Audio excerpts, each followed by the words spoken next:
ఒకానొక అందమైన గ్రామం. అక్కడ జాతర జరుగుతోంది. ఆ జాతరలో ఒక వింత మనిషి అందరినీ ఆకర్షిస్తున్నాడు.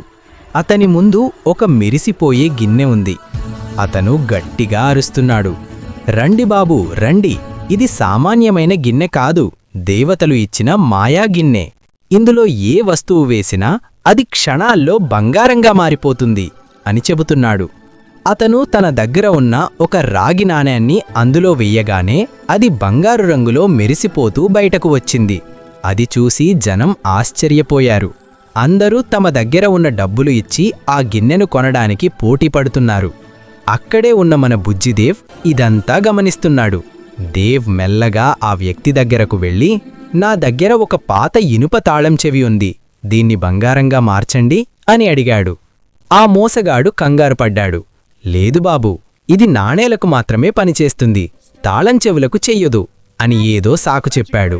దేవ్ నవ్వుతూ తన జేబులో ఉన్న నీళ్ల బాటిల్ తీసి ఆ గిన్నెపై పోశాడు.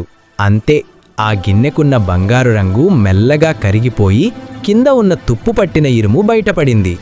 ఆ గిన్నె లోపల వస్తువులను మార్చే మంత్రం లేదు, కేవలం పైన ఒక కెమికల్ రంగు పూసి ఉంది. దేవ్ అందరితో ఇలా అన్నాడు, చూశారా, ఇది మాయ కాదు, మనల్ని మోసం చేయడానికి వేసిన వేషం. కష్టపడకుండా బంగారం వస్తుందంటే నమ్మడం మన తప్పు.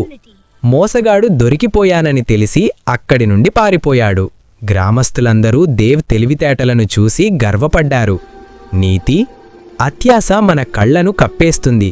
కష్టపడకుండా వచ్చే ప్రతిఫలం ఏదైనా అది మోసమే అని గుర్తుంచుకోవాలి.